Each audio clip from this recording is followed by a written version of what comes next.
welcome back and or to the channel. Trucker Rod here. So I am,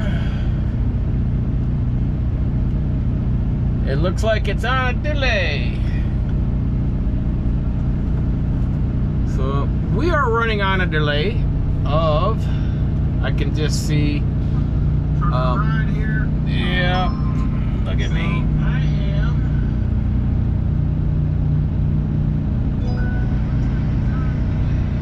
Like it's on a delay. So we are running on a delay of, I can just see.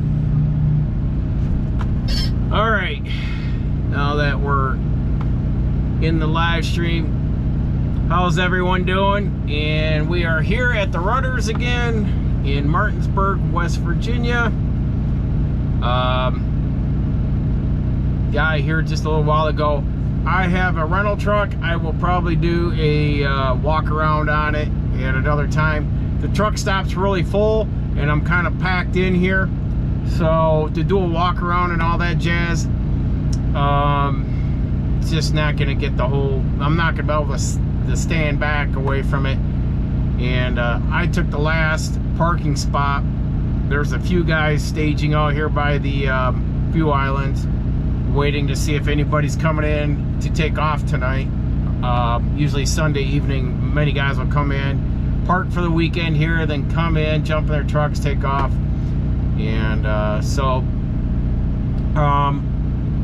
the exhaust manifold, whether it was cracked or blown, they will find out.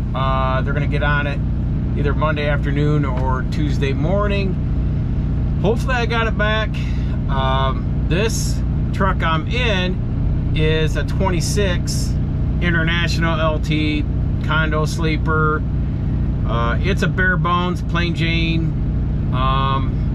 Feels like it's a 400 Cummins automatic, governed at 65, and I struggled all the way across the Ohio Turnpike, let alone Pennsylvania. 63, 64 miles an hour with a loaded trailer. It just don't have no get up and go, and it definitely doesn't have any torque. As far as I want to be definitely, and I don't think it's the engine, I think it's the transmission. I think this engine would shine better if it had like a 13 speed. I'm gonna struggle in the mountains tomorrow, for at least tomorrow and Wednesday when I clean up and get done, but by then I'll be empty. So don't forget to like, comment, and subscribe to the channel, as we're trying to facilitate the growth of the channel. And then when we get to 1,000 subscribers, we're definitely going to do a giveaway. So keeping that all in mind, what else do we want to speak of before? I'm just watching the chat here. So the economy's getting tight. I'm listening to a lot of economic and financial channels every day, 7 days a week. There are thousands of companies, trucking companies / carriers, that have gone under. Weekly, we're looking at anywhere like 150 to 300, 250 per week that are closing. They could be a single truck carrier, MC, your authority, you know, MC numbers and all that.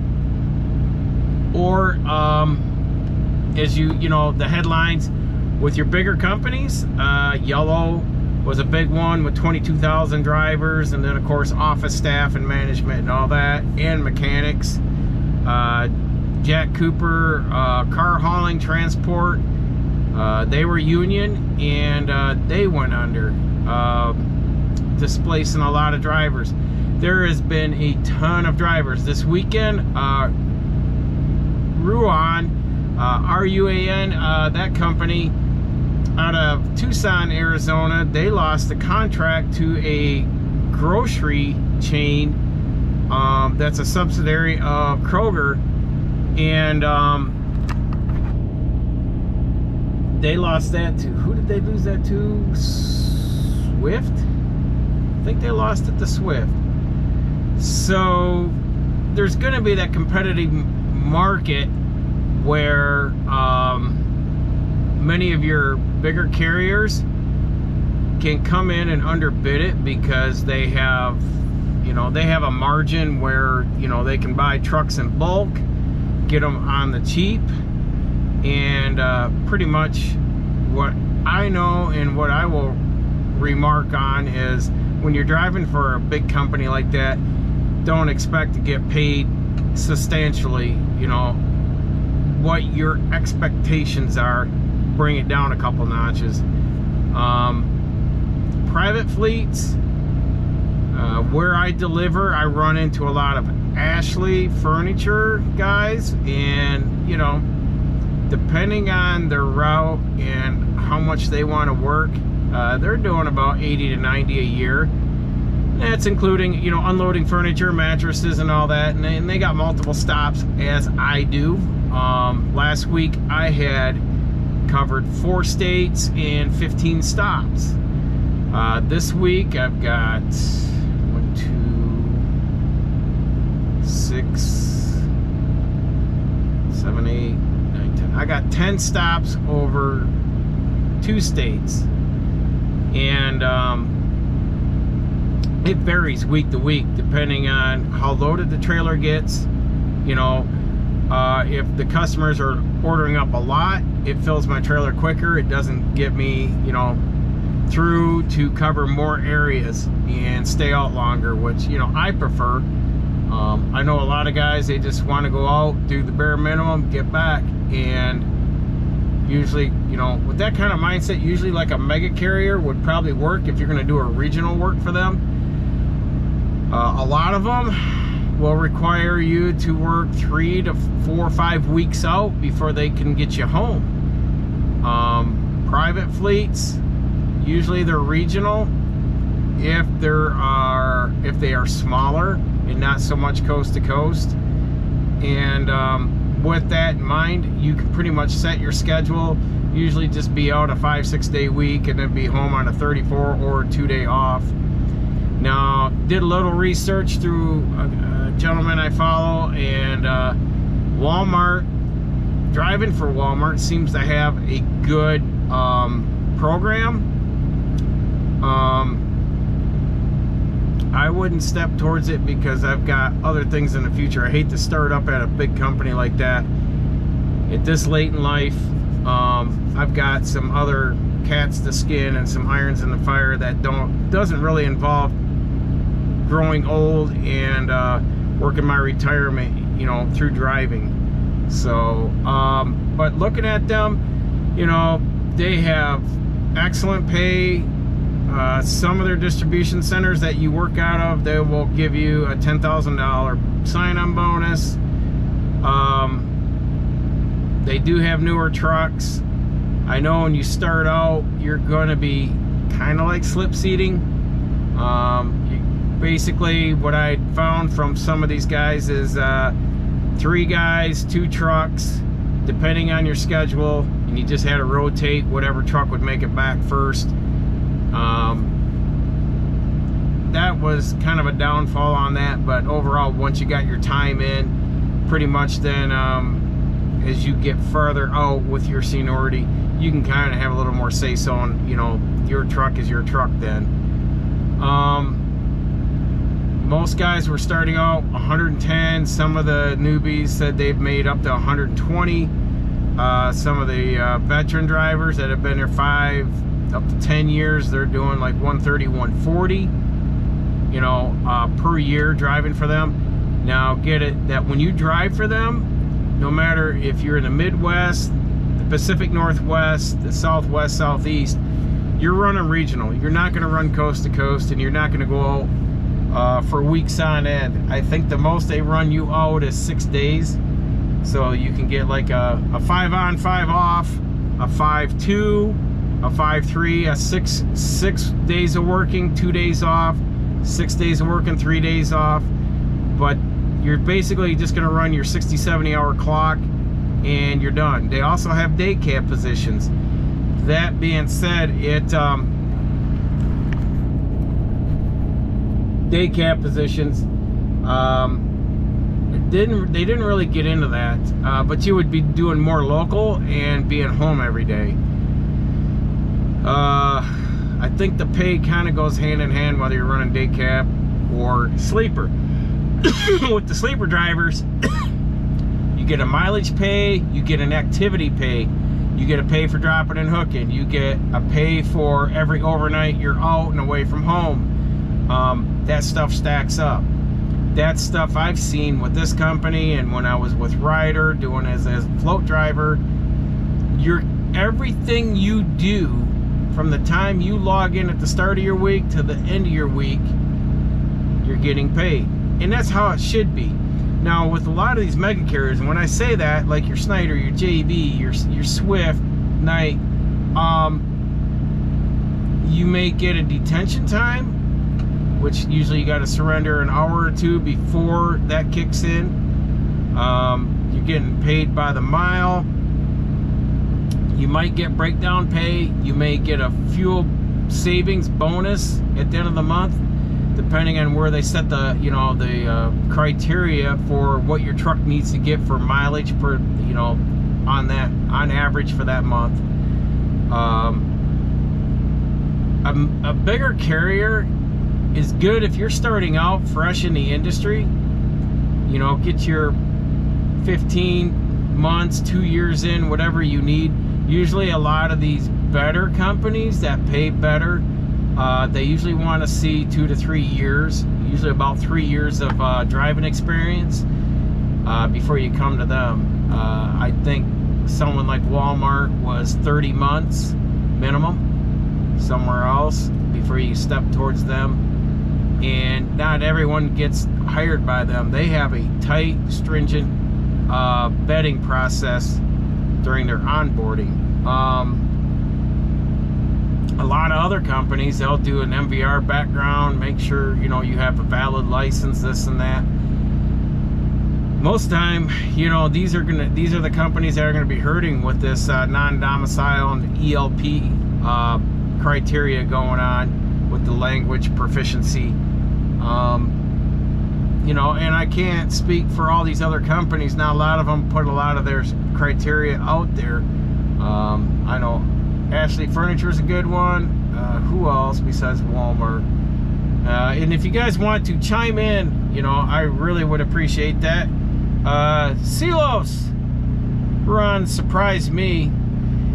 Yeah, I found a tanker over the road. They tried to get you home weekends for a 34, and that's kind of the norm. Silos is most of these companies will try to get you towards the weekends getting home and try to run you, like either run you out Sunday sometime afternoon, evening, and then get you back like Friday afternoon, evening. 3 years over the road, new to tanker, and they started me at 74 cents. And I'll tell you what, running tanker, that's not bad if you're starting out fresh in tanker at 74 cents. I know a lot of flatbedders are getting 70, 75 cents as veteran flatbed haulers. And that's where you need to be. You need to be definitely getting in the tanker, the flatbed, step deck, RGN, overdimensional.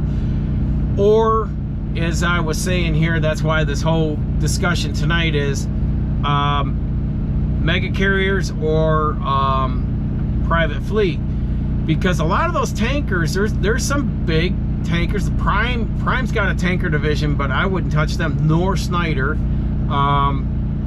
But there's a lot of them. They take care of you. They give you some top notch. A lot of those tanker guys are driving Peterbilts, Kenworth. They're getting spec'd out, nice trucks and decent pay. But it depends on, are you doing food grade or are you doing hazmat? And that can really tip the scales on how much more pay you get if you're pulling hazmat. Definitely going to be more extensive training and more hands-on loading and unloading. And that's what I was saying in the description was, if you just want to work for Swift, JB Hunt, or these other mega carriers, hey, that's great. Swing doors, bump docks. Closed doors, drive away. Go to the next stop. You never unload, never get inside the trailer other than check for securement and put a seal on the door. But a lot of the mega carriers are really disappointing in the fact that you know, you're going to do the bare, you won't have to do much other than hold the steering wheel and make sure you get the truck from shipper to receiver without hitting a bridge, damaging, flipping the truck over, getting in an accident, anything like that. It is pretty much, you could train a jungle animal to pretty much go out and go shipper to receiver, whereas your, you know, your flatbeds, step decks, tankers, you're gonna have to have training, and or a lot of flatbedders, they want experience because they want you to know that you know how to chain and strap certain items that you may be under, whether it's building material, steel coils, finished product, tarping, knowing your straps, the width, the poundage rating on those, what chains to use for steel coils, and how to chain and where to set your binders on that, jazz like that. And even with heavy equipment, if you're doing RGN and all that jazz, that's not for the faint of heart to get in, because most of the time when you're running RGN, you need to know how to start and operate excavators, dozers,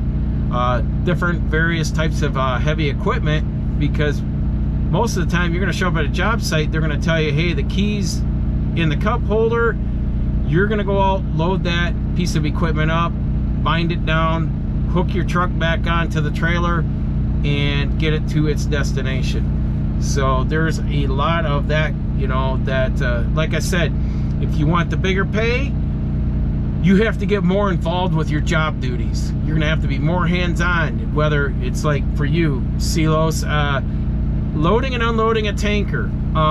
For me, operating a lift gate, getting in, I've got 10 stops in the trailer. I gotta know, I gotta get the 3 pieces of product that's going to my first stop.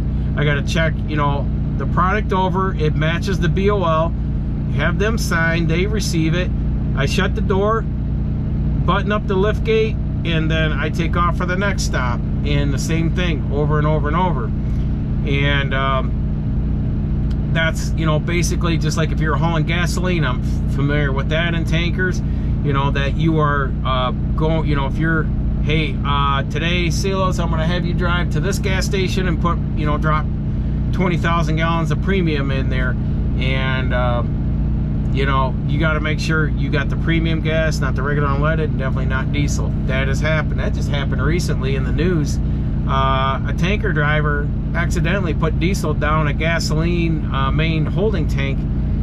I want to say it was at Costco too, and yeah, I think there was like $30,000 of damage at that time reported, and I'm sure it was still going to be stacking in. So it's definitely one of those incidences where when you are more involved and you got that higher pay, more responsibilities, but you're with a better company because you've got the experience, you need to step it up then. You need to definitely be on your A game. I always tell guys, if you're getting in the industry and you just got your CDL, your Class A, go to the mega carriers, go somewhere where you can tear up their trucks, run into a stop sign or over a curb, you know, bend a rim. Go screw up on one of those guys first before you get in with a company that's going to turn you loose with a nicely spec'd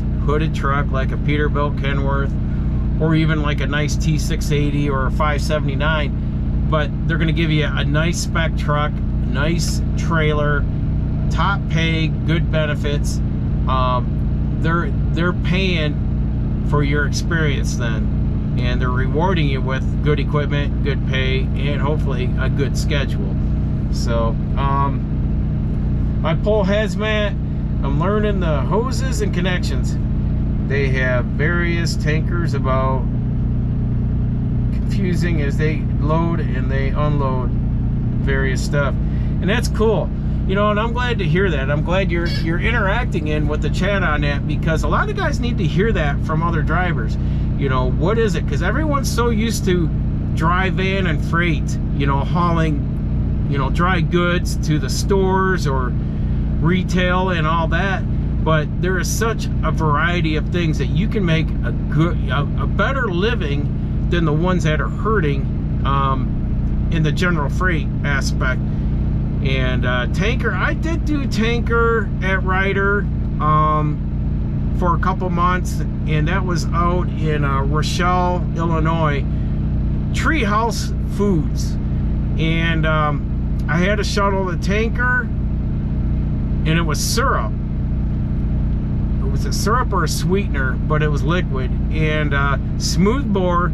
But I had to, it was for Nestle's, Treehouse was making the non-dairy powder creamer for coffee. And it was just part of the stuff that we're trucking in from one town to the other. Basically, it was like a 45-minute drive going back and forth, and then I would do yard moves, getting trailers in and out of the dock for the finished product coming out and getting loaded. For the other guys to come up, pick it up and run it either out to distribution centers. So that was interesting. That was great. I was doing that February, the end of February, March, and April at the beginning of 2020's COVID pandemic there. So I did that, and then they scaled back on production and everything because of that going on. So then they moved me over to I think I went from there to Haas Doors in Waseon, Ohio, and hauled overhead garage doors up until June of 20. So that's good stuff.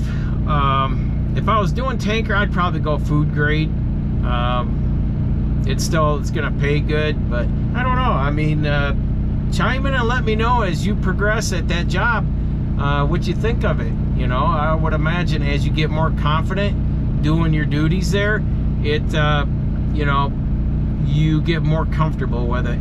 And you know, and they see that when you get comfortable with your job, they have a tendency to pay better over time, especially if, you know, you're definitely not being disgruntled about doing it or anything like that. With these folks, I've been blessed. Like I said, almost 9 out of the last 11 years I've been with these folks, and you know, it's paid well for what I'm doing. It's definitely above the industry standard of you know, what you would see out there with the bigger carriers.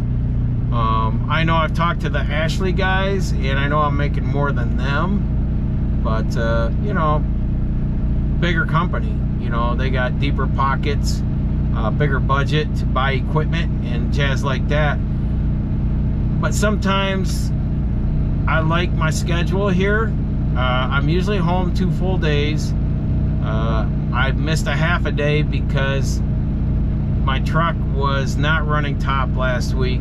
So when I got back, I spent a couple, I think 2.5 hours getting the trucks all situated, and then getting the electronic logs because this is a brand spanking new truck.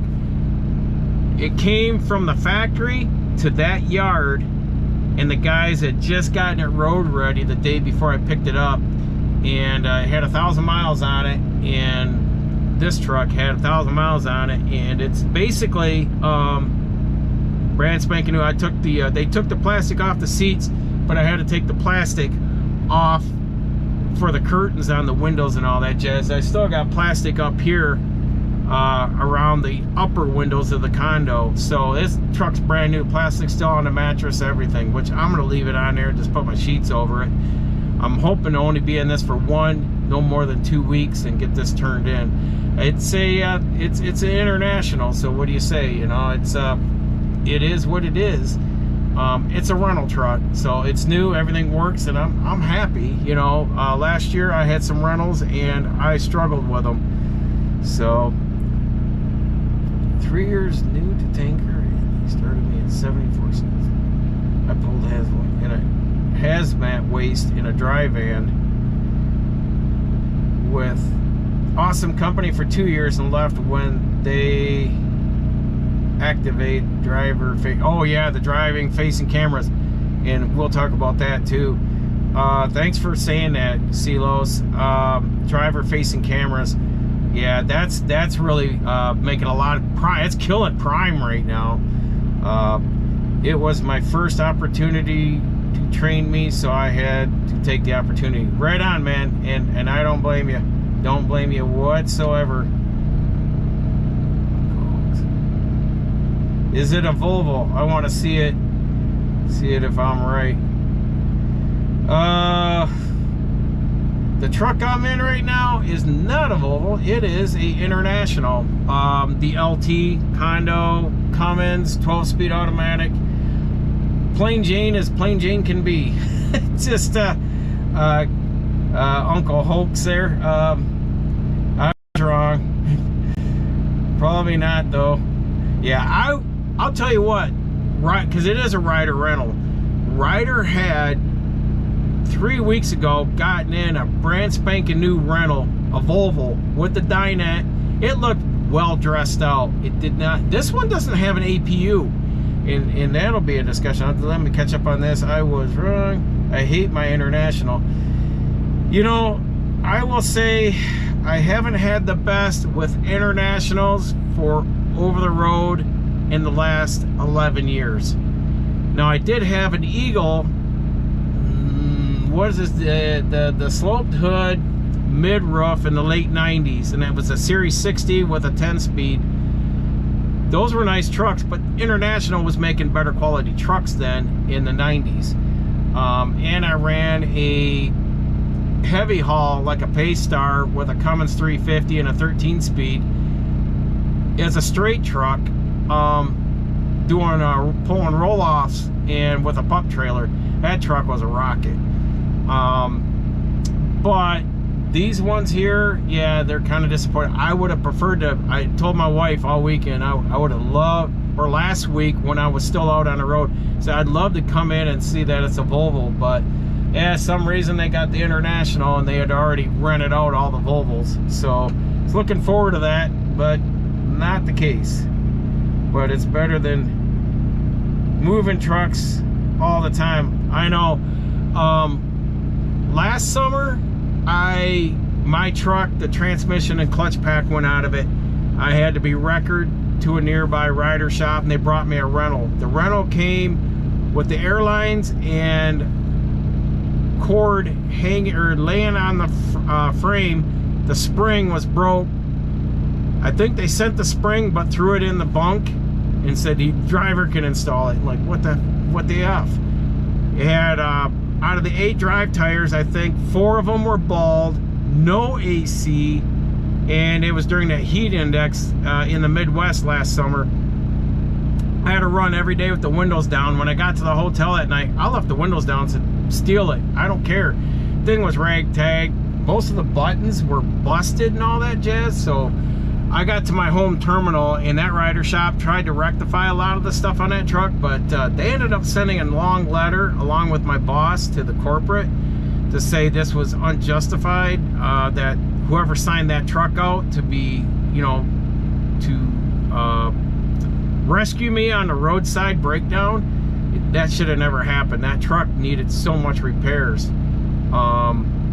So, and I want to say, most of the other times when I've gotten a rental because I had that truck for a month, I had a Cascadia with high miles prior to that. So my truck's already going on 12 weeks of downtime in the last 19 months. Yeah, about 19 months, 18, 19 months, that truck has had 12 weeks of downtime in the shop.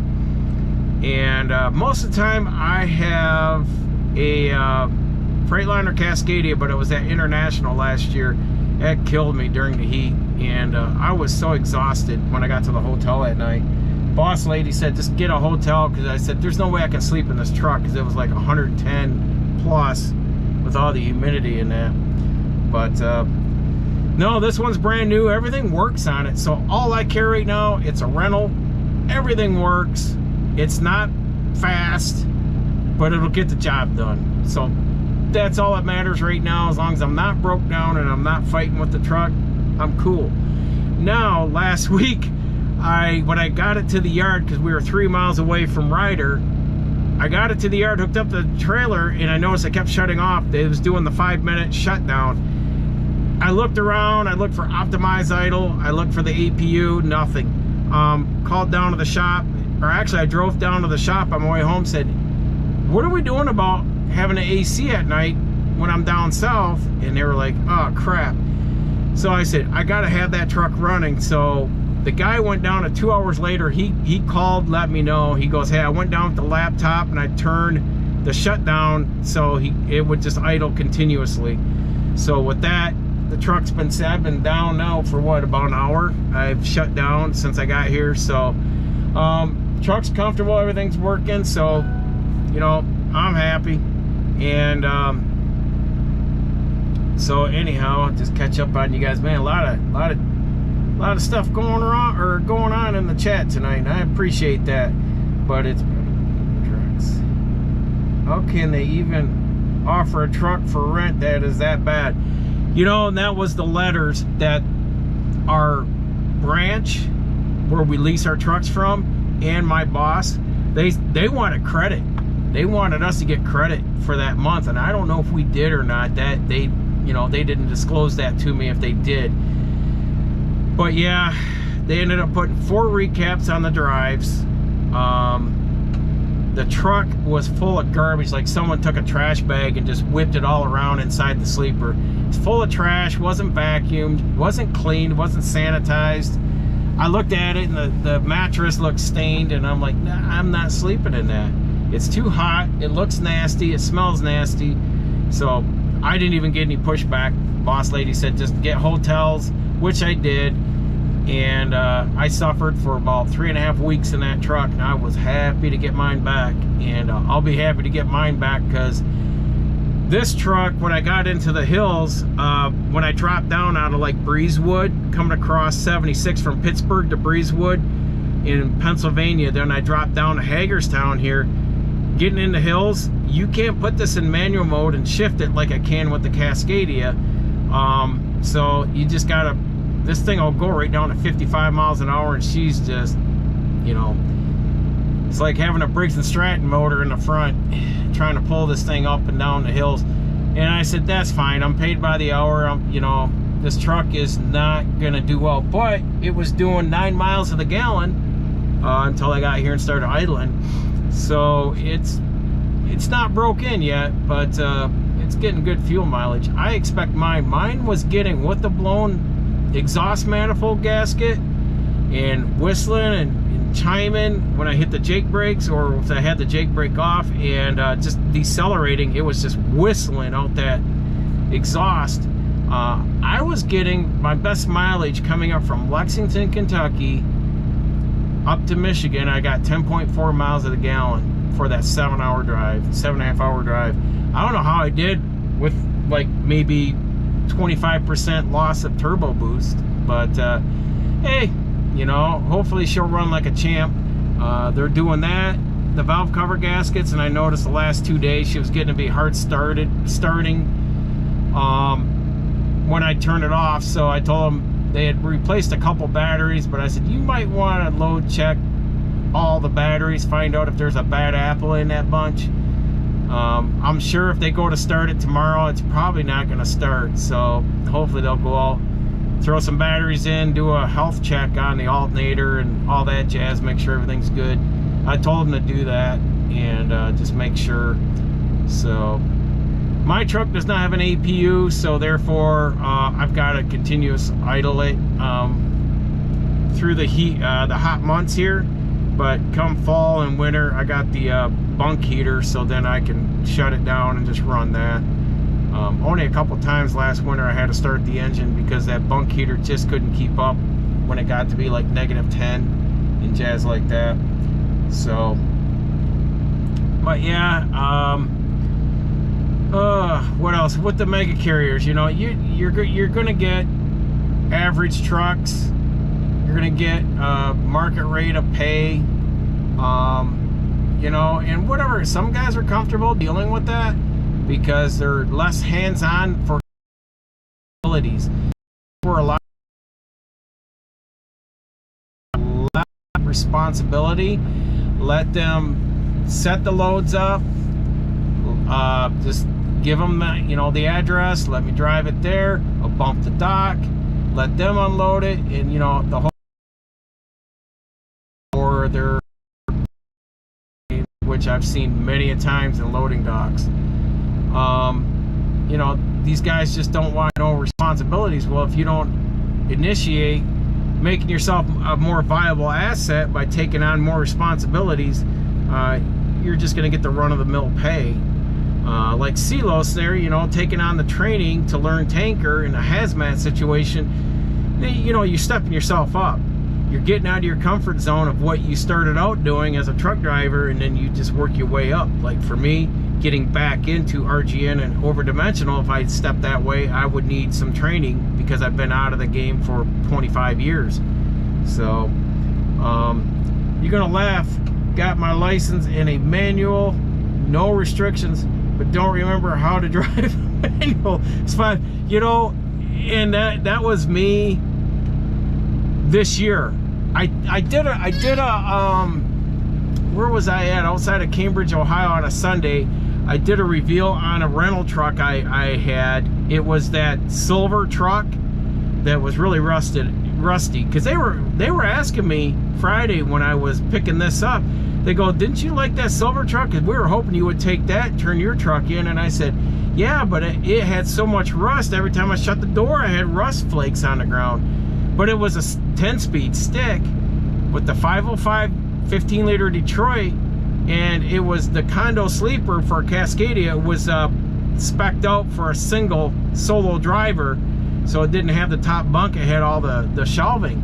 I would have took that if it hadn't been in the Midwest running through the salt so much. I had to kind of really take the first day and relearn the engine sound and floating the gears, because I'd been out of the game for when did I turn in my manual? 21, September of 21. So yeah, I've been out 5 years this September, or 4 years, I'm sorry, that I've been out of the stick shift game. But it's funny you say that. I was stick shift until I was at Ryder. They sent me down to Chattanooga, Tennessee to retrieve a truck that was abandoned. It was a Volvo. I literally looked at that thing. It was that I-12, that iDrive 12 automatic.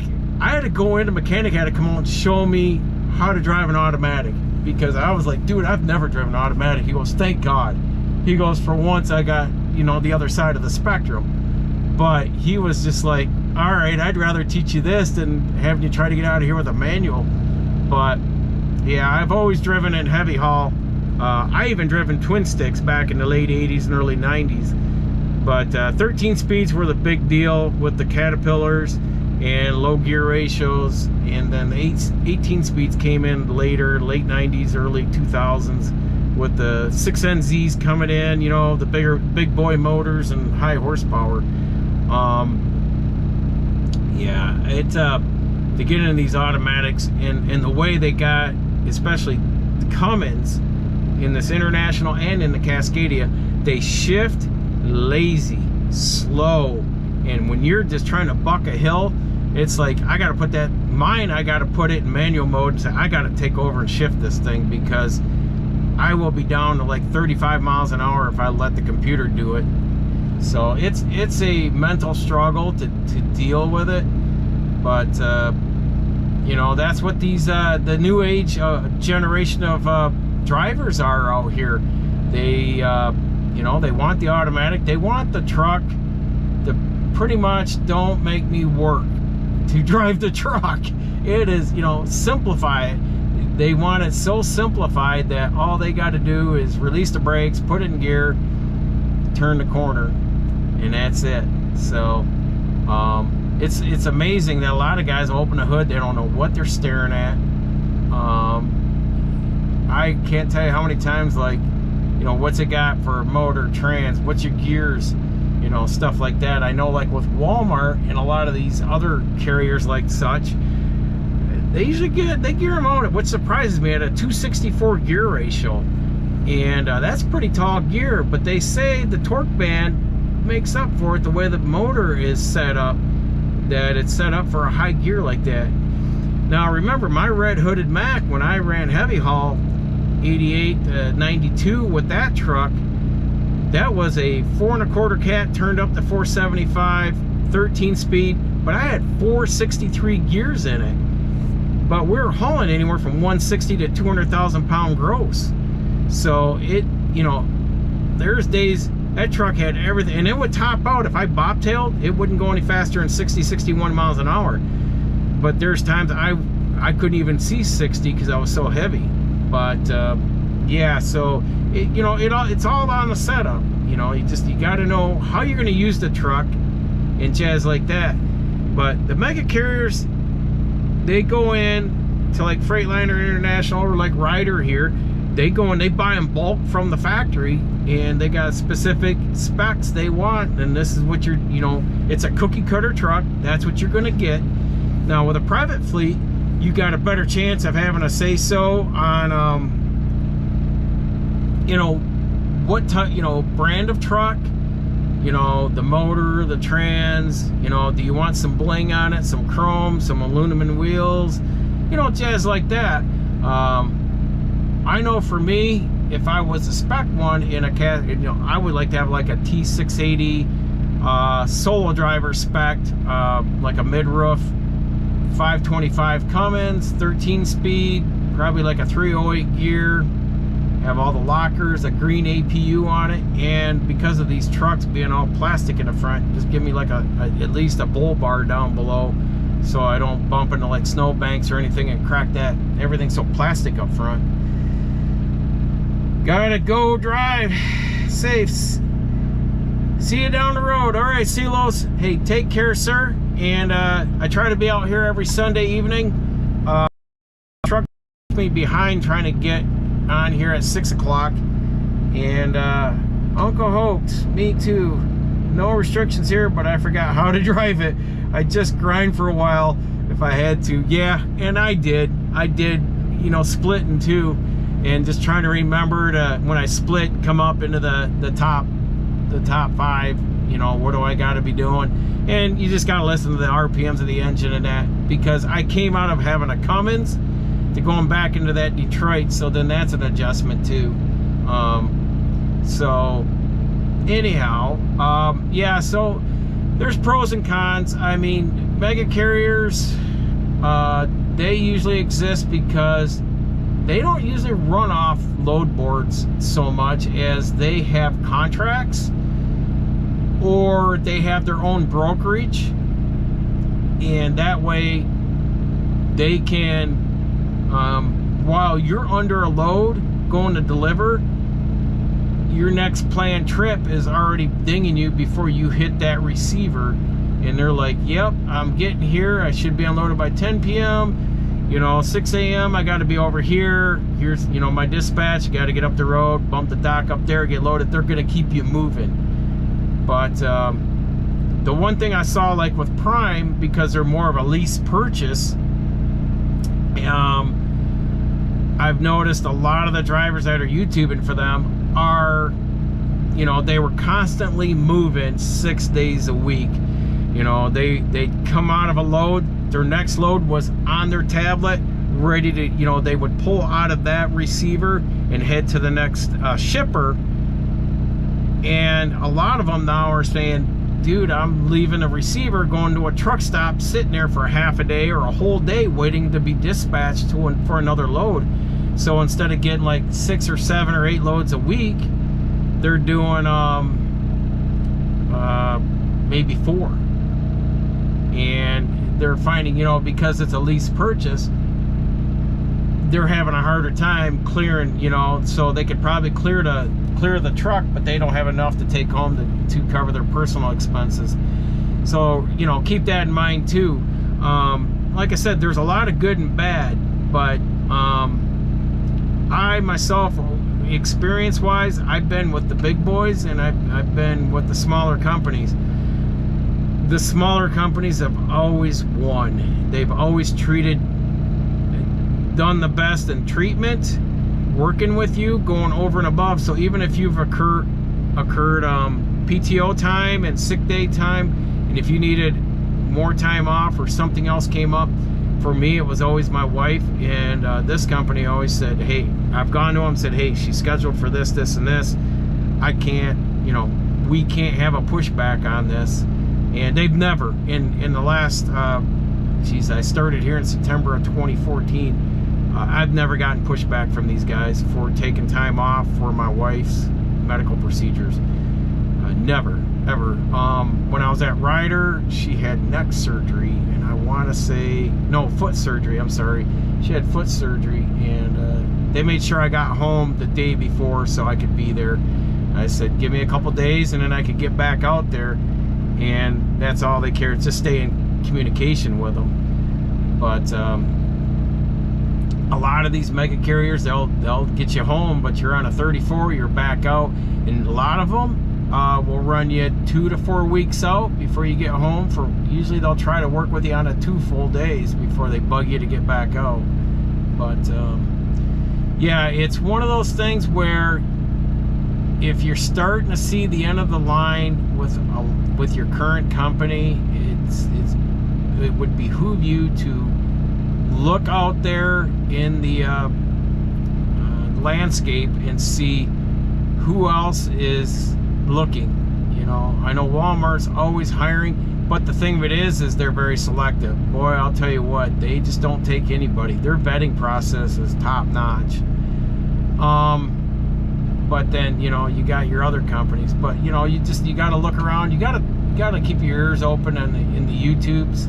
It seems like that's the best place to hear a lot of rhetoric and stuff going on with other companies. But you know, truck stops, and of course, you know, in your area, wherever you're living, to take a look and see who's within. For me, I don't mind if I had to drive. The first year I was with these guys, I drove 2.5 hours. I'd go home on the weekends and I'd come back. It was a 2.5 hour drive one way. And that's the thing with, that's the other thing. It didn't bother me. Walmart, all they require is that you are within 250 miles radius of that distribution center that you're going to be working out of. And a lot of guys I followed, they're anywhere from 1 hour to 2.5 hour drive to get there, you know. But then you're there 5-6 days, you work, you finish up, and get in your car and you go back home, and then you're off 2, 3, 5 days, whatever you set your schedule up to be. The least amount of time you have off. So if you did a 6-2, 6-3, you're going to be in that realm where you're going to be with those guys. You'll be making 130, 140,000 once you know gotten your time in your season, say 5 years or longer. You're going to be making bank. But just remember, in trucking, you got to sacrifice a little bit if you're going to step up and get the big boy pay. TMC's like that. If you're going to make money at TMC, you got to stay out at least 4 weeks. Minimum 2, but 4 weeks you'll make bank. But if you're just gonna take what, you know, they'll offer you, you can get home on the weekends, but remember, they're gonna keep you in a short area of, you know, very limited freight, and you're working off gross percentage of what that load pays for every load you have on that trailer during that time you're out for that week. And they usually start you out at 24%. So at $1,000, say if that load's paying, you're getting $240. Well, how many loads can you get in 5 or 6 days before you're wanting to be home for the weekend? You know, so you got, you know, it's a give and take, you know. And I'd say if you're in that position, I would just drive for like an LTL, Estes, S.E.E, Pitt, Ohio, someone that you know, you can just go in, work 10-12 hours for your shift, come home and be home in the evenings instead of doing something like that. And what else we got in here going on? Miss Laura is our moderator tonight, and she is in there. And Uncle Hoax is in there, Laura, and Silos was in there chiming for a while.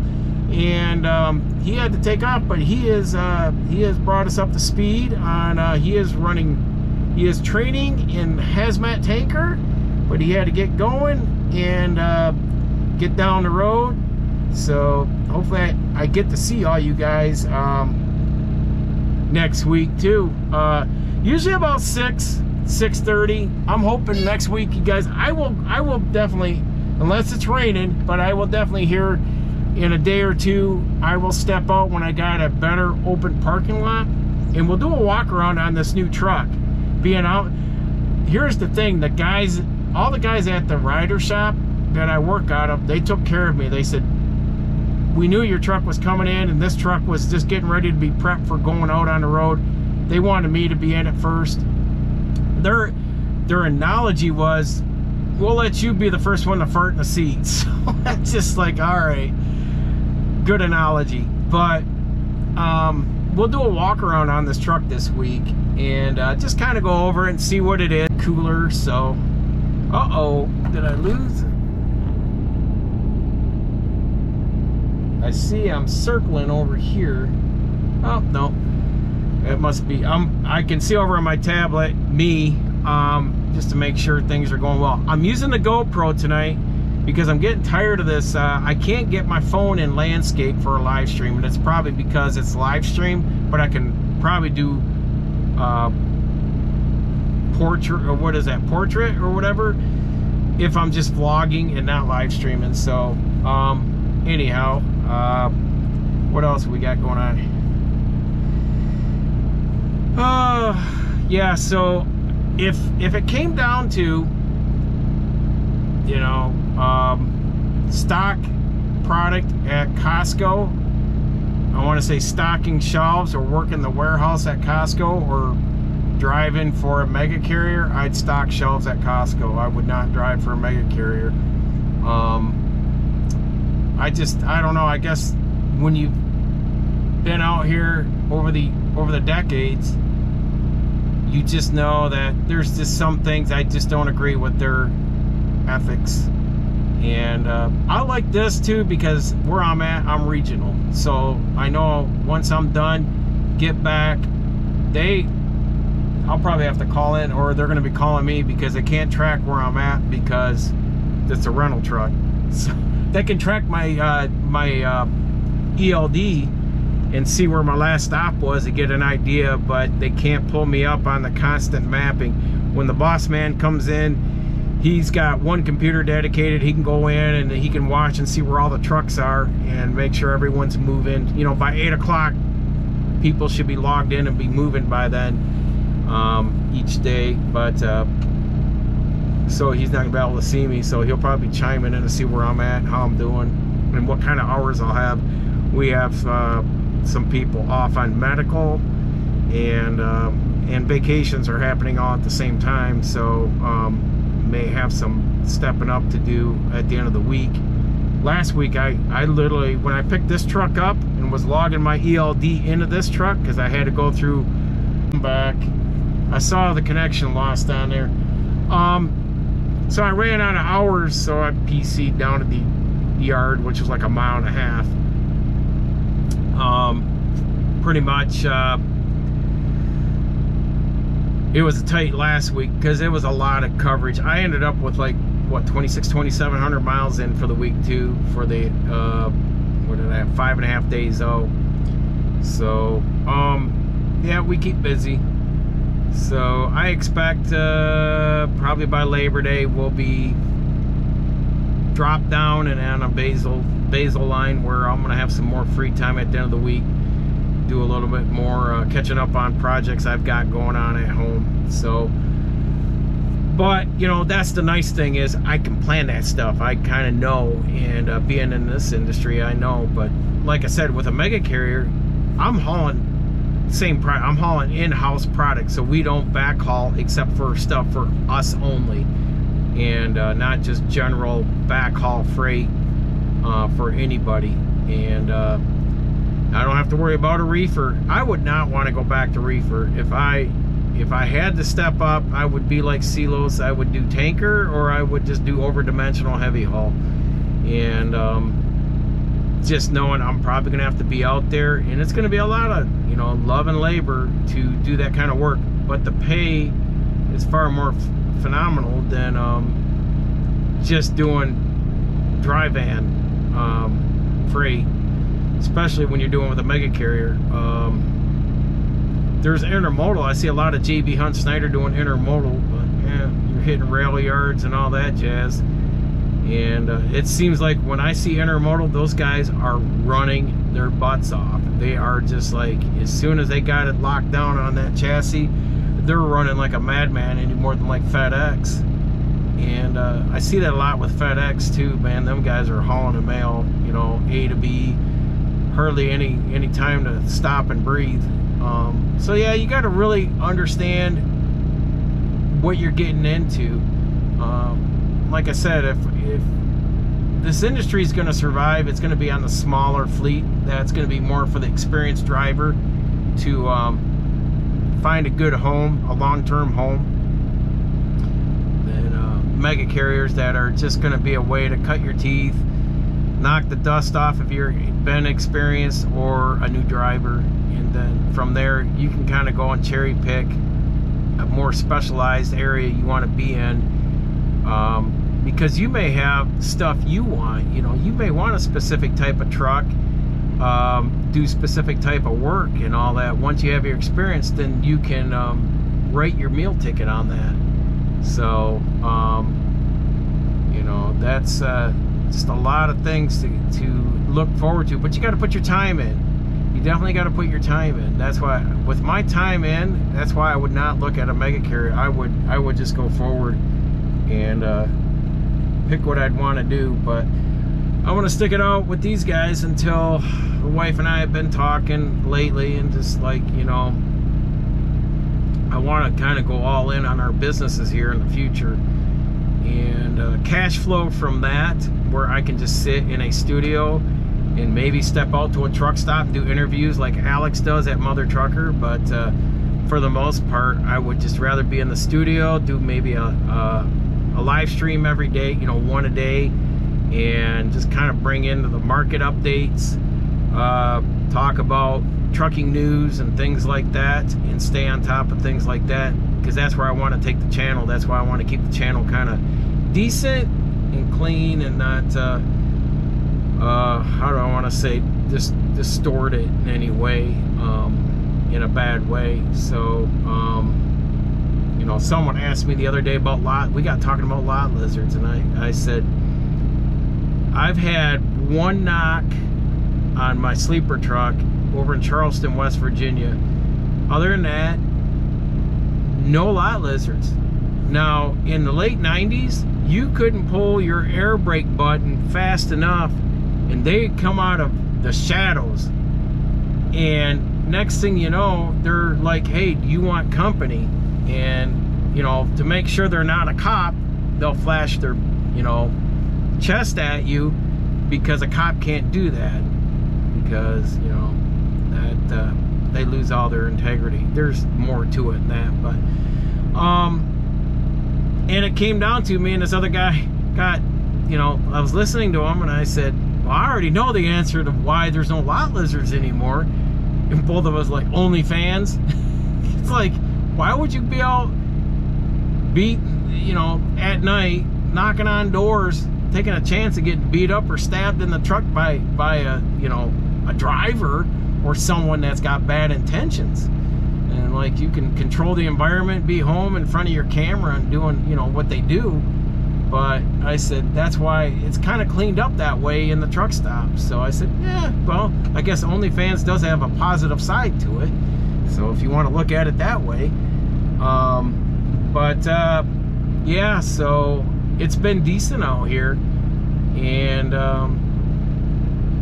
I am seeing more availability in truck stops later in the day than I used to, especially 5-6 years ago. By 3 o'clock, you were not getting a parking spot, and now I've been getting in at 7:30 at night on some evenings, and I'm still able to get a spot to park without having to leave and drive down the road.